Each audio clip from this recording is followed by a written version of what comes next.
আপনারা জানেন যে 2019 সালে সর্বোচ্চ ঢাকা শহরে রোগী পাওয়া গিয়েছিল এডিস মশার বিস্তারের কারণে। সেই সময় 1,55,000 রোগী শনাক্ত হয়েছিল হাসপাতালে। গত বছর পূর্বাভাস দেওয়া হয়েছিল যে 2019 সালকেও ছাড়িয়ে যাবে। আমরা যথাযথ প্রস্তুতি নিয়েছিলাম এবং আমাদের জনবল, যানযন্ত্রপাতি, মানসম্পন্ন কীটনাশক মজুদ রাখা এই সকল কার্যক্রমের ফলশ্রুতিতে আমাদের কাউন্সিলরবৃন্দ নিজেরা স্ব এলাকায় ঘুরে ঘুরে রোগীদের ঠিকানা সহ বিভিন্ন জায়গা স্থাপনা, আমাদের মশক কর্মী, আমাদের মশক বাহিনী সকলে মিলে কাজ করার পরিপ্রেক্ষিতে আমরা সফলতার সাথে সেই এডিস মশার বিস্তারকে আমরা নিয়ন্ত্রণ করতে পেরেছি। 2023 সালে যে তথ্য উপাত্ত পাওয়া গেছে সেখানে দেখা গেছে যে ঢাকা শহরে 2 এলাকা মিলে, দক্ষিণ এবং উত্তর মিলে সর্বোচ্চ 1,13,000 রোগী পাওয়া গিয়েছে। তার এতেই দেখা যায় যে তথ্য উপাত্ত বিশ্লেষণ করলেই দেখা যায় যে 2019 সালের থেকে আমরা 42,000-এর মতো রোগী আমরা কম রাখতে পেরেছি। ঢাকাবাসীকে আমরা সেই সুবিধা দিতে পেরেছি, ঢাকাবাসীকে রোগমুক্ত রাখতে পেরেছি, ঢাকাবাসীকে স্বাস্থ্যকর পরিবেশে আমরা রাখতে পেরেছি। এর জন্য ঢাকাবাসীকেও আমি ধন্যবাদ জানাই যারা সচেতনতার সাথে দায়িত্বশীল ভূমিকা পালন করেছে।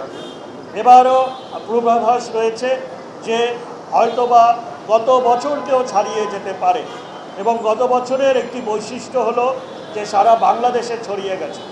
তো আমরা আমাদের ঢাকাবাসীর জন্য কাজ করি, আমরা ঢাকাকে নিয়ন্ত্রণে রাখার জন্য সকল প্রস্তুতি নিয়ে চলেছি।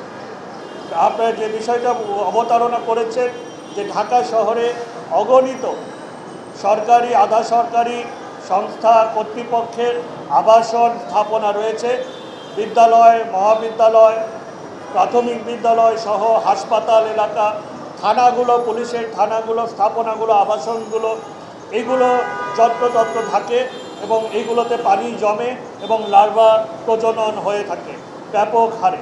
সেই প্রেক্ষিতে আমরা আগামী 21শে মে আমাদের প্রস্তুতিমূলক কার্যক্রম হিসেবে আমরা মত বিনিময় সভার আহ্বান করেছি। সেখানে সকল কর্তৃপক্ষের কর্তা ব্যক্তিদেরকে আমরা আমন্ত্রণ করেছি। আমরা মত বিনিময় করব এবং অগ্রিম আমরা তাদেরকে চিঠি দিয়েছি এবং তাদেরকে যেমনি তাদের দায়িত্বশীল ভূমিকা পালন করতে হবে, পরিষ্কার পরিচ্ছন্ন করতে হবে। আমরা অগ্রিম অভিযান করে ঢাকা শহরের, ঢাকা দক্ষিণ সিটি কর্পোরেশন এলাকার সকল সরকারি, আধা সরকারি সেই সকল স্থাপনা, আবাসন রয়েছে, আমরা একটি চিরুনি অভিযান করে প্রাথমিক পর্যায়ে সেগুলো একবার আমরা পরিষ্কার এবং সকল লার্ভা যদি পাওয়া যায় সেগুলো আমরা নিধন করব, ধ্বংস করব। এভাবে আমরা আমাদের এই মৌসুমের পুরো কর্ম পরিকল্পনা আমরা সাজিয়েছি। আমরা ইনশাআল্লাহ সকল প্রস্তুতি যথাসময়ে সম্পন্ন করব এবং ডেঙ্গু মোকাবেলায়, এডিস মশার বিস্তার মোকাবেলায় আমরা যথাযথভাবেই আগের বছরের থেকে আরও বেশি আমাদের কর্ম পরিকল্পনার পরিধি আমরা বৃদ্ধি করেছি, ব্যাপ্তি আমরা বৃদ্ধি করেছি। যার কারণ আমরা লক্ষ্য করি যে জলবায়ু প্রভাবের কারণে এডিস মশার বিস্তারটা বিভিন্নভাবে এক এক সময় এক এক রকমের রূপ ধারণ করে। এর জন্য সকলভাবেই যেন আমরা তাকে নিয়ন্ত্রণ করতে পারি সেই সকল প্রস্তুতি আমরা নিয়েছি।